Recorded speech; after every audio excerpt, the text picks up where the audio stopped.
Okay, friends, now we start this new point, maybe new chapter, ordinary simultaneous differential equation.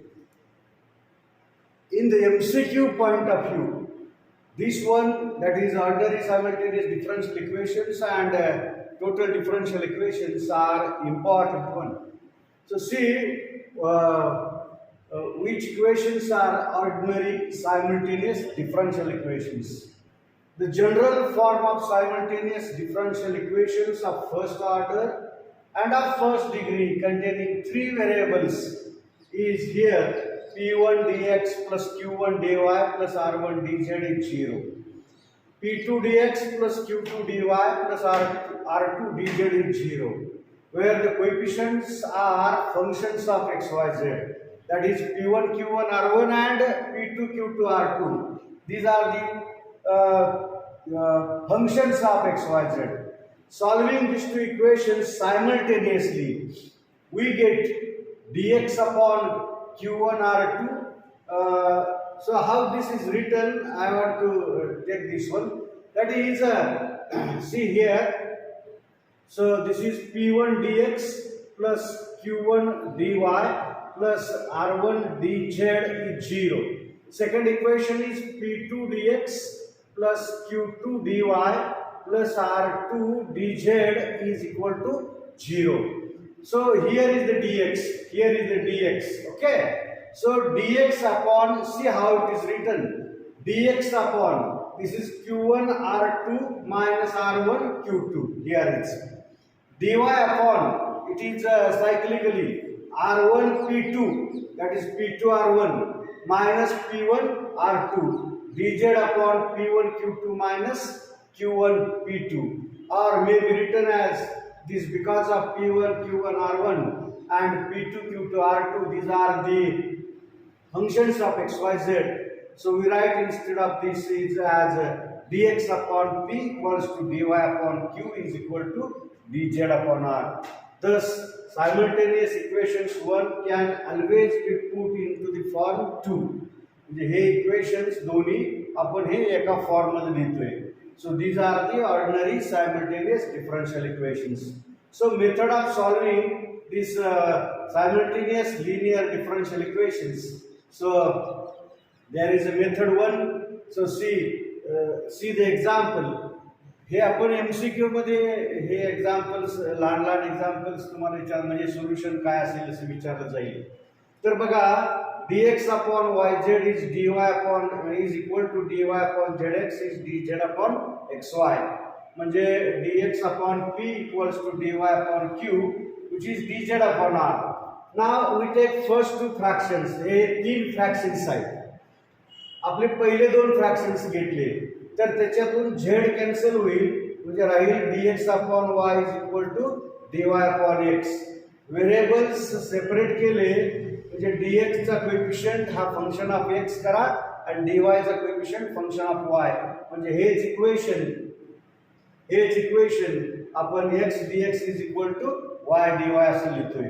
Integration म्हणजे integrating this we get integration of x is x square by 2 is equal to integration of y is y square by 2 is equal plus constant of integration may be taken, this is a c1 upon 2. These 2 get cancelled, so it remains to be x square is equal to y square plus c1, means x square minus y square is equal to c1 is one solution of this. Okay, now see, आता पहिले दोन घेतले होते, आता शेवटचे दोन म्हणजे दुसरा आणि तिसरा फ्रॅक्शन्स घेतला तर हे इक्वेशन होईल.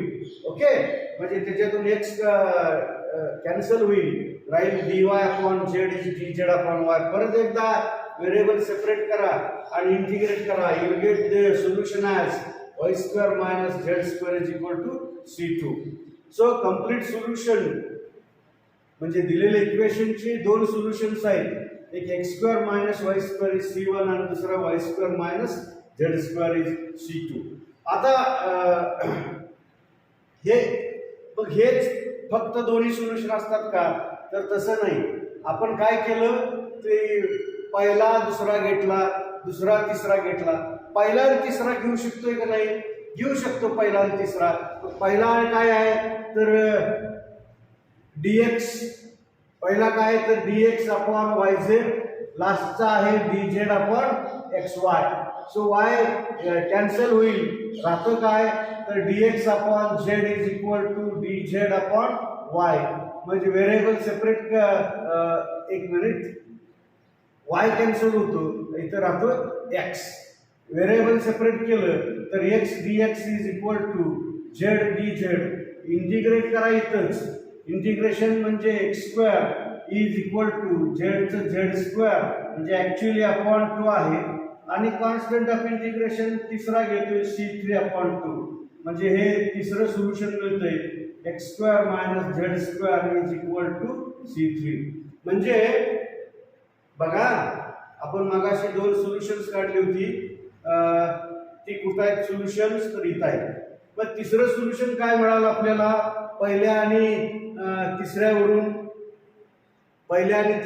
तिसरं सोल्युशन काय मिळालं आपल्याला? पहिलं मिळालं एक्स स्क्वेअर मायनस म्हणजे पहिले दोन फ्रॅक्शन्स, त्यानंतर शेवटचे दोन फ्रॅक्शन्स, आणि तिसरं आपल्याला मिळालं x square minus z square is equal to c3. मग ह्या तिन्हीपैकी कोणतेही तुम्ही दोन सोल्युशन्स लिहायचे. लक्षात आलंय? आणि हे MCQ ला म्हणजे हे तुम्ही थोडंसं प्रॅक्टिस केलं की हे सोपं जाईल. आता ती मेथड एक होती. दुसरी मेथड आहे की आपलं ऑर्डिनरी सायमल्टेनियस डिफरन्शियल इक्वेशन्स असे dx upon p equals to dy upon q is dz upon r.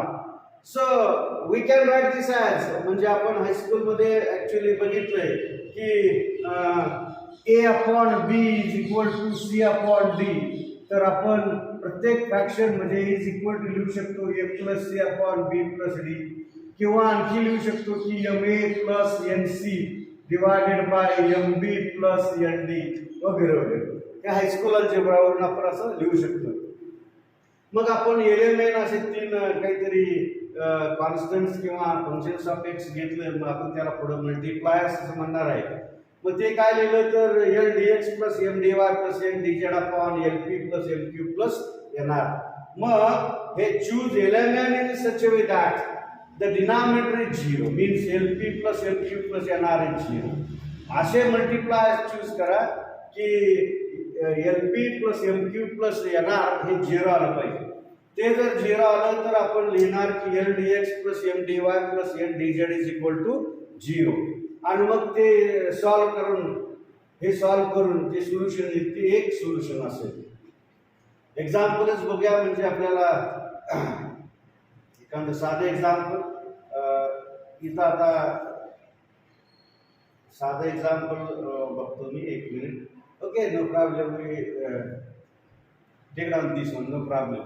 dx upon mz minus ny is equal to dy upon nx minus lz is dz upon ly minus mx. Choosing element as multipliers we get, म्हणजे each, this is each means each factor or each fraction is equal to l dx plus m dy plus n dz upon, म्हणजे l multiply केलं पहिल्या फ्रॅक्शन्सना, दुसऱ्याला म्हणजे numerator डिनॉमिनेटरला m आणि तिसऱ्याला n, तर आपल्याला हे असं मिळेल. पण तुम्ही जर हे डिनॉमिनेटर चेक केलं पेपरवरती तर डिनॉमिनेटर हे 0 येतं. म्हणजे मग आपण लिहू शकतो की l dx plus m dy plus n dz is 0. Integrating we get lx plus my plus nz is equal to c1. Again choosing xy z as multipliers we get again x dx plus y dy plus z dz is 0. मग integrate केलं तर हे एक solution मिळालं. म्हणजे हे एक solution आणि हे दुसरं सोल्युशन, असे दोन सोल्युशन्स या डिफरन्शियल इक्वेशन म्हणजे ऑर्डिनरी सायमल्टेनियस डिफरन्शियल इक्वेशन्स झाले. आता बघा, ऍक्च्युअली तुम्हाला जर दोन्ही फ्रॅक्शन्स घेऊन इंटिग्रेट करता आलं तर ते करायचं, नाही करता आलं तर मल्टिप्लाय चूज करायचं, नाही करता आलं तर कोणतेही फ्रॅक्शन्स दोन ऍड करा, सबट्रॅक्ट करा, काही करा. So see now the third example. dx upon z is dy upon minus z, which is dz upon z square plus x plus y square. From first two fractions we get dx upon z is dy upon minus z. This z get cancelled. it is remaining to be the dx is minus dy. Integrating we get x, integration of dx is x, integration of dy is y, so minus y plus constant of integration is c1. So we get one solution as x plus y is equal to c1. म्हणजे पहिले दोन fractions घेऊन आपल्याला एक solution मिळालं. आता दुसरं solution काढायचं आपल्याला त्याचं. Okay, from last two fractions we have, म्हणजे लास्ट टू फ्रॅक्शन्स घेतले तर dy upon minus z is equal to dz upon z square plus x plus y square. आता हे एक्झाम्पल जे येतंय ते सुद्धा एक वेगळंच टाईप येतंय. म्हणजे आपण इझिली एक सोल्युशन मिळालं, मग त्या सोल्युशनचा उपयोग करून दुसरं सोल्युशन तयार करायचं. म्हणजे एक्स प्लस वाय सी1 आपण इथं टाकू शकतो. एक्स प्लस वाय सी1 स्क्वेअर झाला म्हणजे dy upon minus z is dz upon z square. हे झेड इकडे न्या म्हणजे dy is minus Z upon z square plus सी1 स्क्वेअर dz. आणि हे आपण इझिली इंटिग्रेट करू शकतो कारण dy चा कोएफिशिएंट कॉन्स्टंट आहे, dz चा फंक्शन ऑफ झेड फक्त आहे. इथं dz चा कोएफिशिएंट फंक्शन ऑफ झेड आहे आणि इंटिग्रेशन सुद्धा इझिली कारण झेड स्क्वेअर प्लस सी1 स्क्वेअरचं डेरिव्हेटिव्ह 2z असतं. तो 2 फक्त ऍडजस्ट करायचा आणि 2 ऍडजस्ट केला की आपल्याला मग ते सोल्युशन मिळेल y इज इक्वल टू, म्हणजे ऍक्च्युअली ते कसं आहे ते मी लिहितोय. म्हणजे कसं आहे ते, तर dy is equal to -1/2 into 2z divided by z square plus सी1 स्क्वेअर dz. आणि हे जर इंटिग्रेट केलं तर याचं integration y which is equal to -1/2 as it is. हे जे आहे हे इथं छेदाचं म्हणजे डिनॉमिनेटरचं डेरिव्हेटिव्ह क्लिअरली वरती आहे विथ रिस्पेक्ट टू झेड. मग इंटिग्रेशन काय असतं तर लॉग ऑफ डिनॉमिनेटर म्हणजे -1/2 log of Z square plus सी1 square plus constant of integration c2 or whatever will be. Okay, and simplifying we get the second solution of this things in this way. Now see the third one. Next example, dx upon xz dy upon yz is dz upon x plus y square. पहिले दोन fractions घेतले, z cancel होतोय, राहिलं dx upon x is dy upon y. Integration केलं तर log x is equal to log y plus log c1. म्हणजे हे log of y plus log c1 म्हणजे log of c1y, म्हणजे आपल्याला मिळालं x is equal to c1y. बघा, x is c1y. आता तुम्हाला हे इंटिग्रेशनचे फॉर्म्युले थोडेफार आलेच पाहिजेत. म्हणजे integration of 1 upon x is log x, integration of 1 upon y is log y आणि कॉन्स्टंट ऑफ इंटिग्रेशन हा log c घेतलाय. Okay, now taking last two fractions हे. ओके, मग लास्ट टू फ्रॅक्शन्स म्हणजे काय तर dy upon yz is equal to dz upon x plus y square. मग dy upon yz dz upon, मग इथं पहिला सोल्युशन आहे x is c1y, त्याचा उपयोग करतो इथं x is c1y. मग याच्यावरून काय मिळतं आपल्याला तर c1y प्लस y. ओके, आणि मग dy upon yz as it is dz upon y square common आलं म्हणजे c1 plus y square, c1 plus 1 square हे कॉन्स्टंटच आहे. सो यातला एक y कॅन्सल होईल, हे एक y इकडं आला, y dy z upon c1 plus 1 bracket square dz. आणि हे कॉन्स्टंट आहे डिनॉमिनेटर, y dy चं integration y square by 2, z चं z स्क्वेअर बाय 2 हे constant as it is plus another constant of integration c2 upon 2. Okay, hence from 1 and 2 complete solution is given by हे एक solution आणि हे एक solution. नंतर c1 म्हणजे काय आहे ते लास्टला टाका.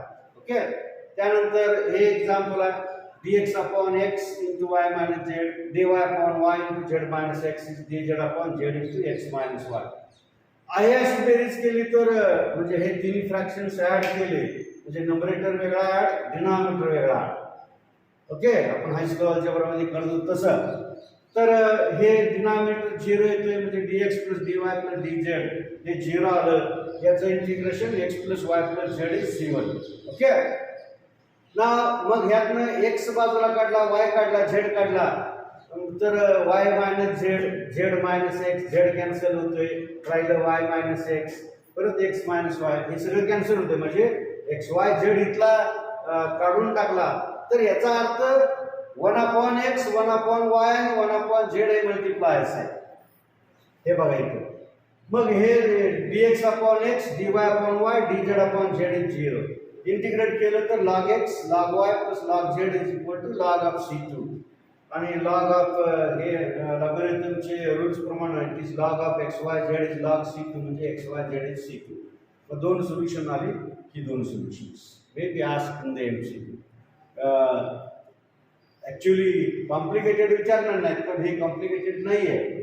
ओके, क्लिअरली आहे असं ॲड केलं की एक सोल्युशन मिळतं, एक्स वाय झेड त्यातनं डिवाइड केलं तर दुसरं सोल्युशन आपल्याला मिळू शकतं. There are so many examples. तुम्हाला तुमच्याकडे एक PDF फाईल आहे, तुम्ही याच्यामध्ये हे इक्वेशन्स आणि त्याचे सोल्युशन्स बघू शकता. ओके, आणि काही एक्सरसाइज इथे दिला आहे. So geometrical interpretation of this is dx upon p dy upon q which is dz upon r. Since simultaneous differential equations are in this way, from three-dimensional coordinate geometry, it is known that the direction cosines of tangent to a curve are proportional to dx, dy, dz. म्हणजे actually dx म्हणजे change in x, dy means change in y, dz means change in z. मग आपल्याला direction ratios तुम्हाला जर आठवत असतील तर direction ratios किंवा कोसाइन्स आपण कसे काढतो बघा. ओके, मग याला dx, dy, dz म्हणजे direction cosines of tangent to a curve are proportional to dx, dy, dz. The given differential equations will therefore express the fact that the directional cosines of tangent to the curve at that point are proportional to PQR. म्हणजे फक्त MCQ ला विचारलं जाईल की geometrical meaning of this is, तर त्यात फक्त काय आठवणीत ठेवायचं आपल्याला तर direction cosines of tangent to the curve at that point are proportional to curve. लक्षात आलं? Suppose that solution of the equation 1 given by u1 and u2, which is c1 and c2, then we observe that the solution represent the curves of intersection of the surfaces. आणि हे दोन्ही curve म्हणजे solutions आहेत त्याचे जे infinite curves आहेत, म्हणजे हा c1 आर्बिट्ररी कॉन्स्टंट आहे, c1 बदलला की कर्व बदलतोय, मग असे इन्फायनाइट कर्व मिळतील तर ते एकमेकाला फक्त इंटरसेक्ट करतात. Okay, they are infinite such curves. So this is simultaneous, ordinary simultaneous differential equations. Now in next lecture we take this is total differential equations. Okay. Now see just to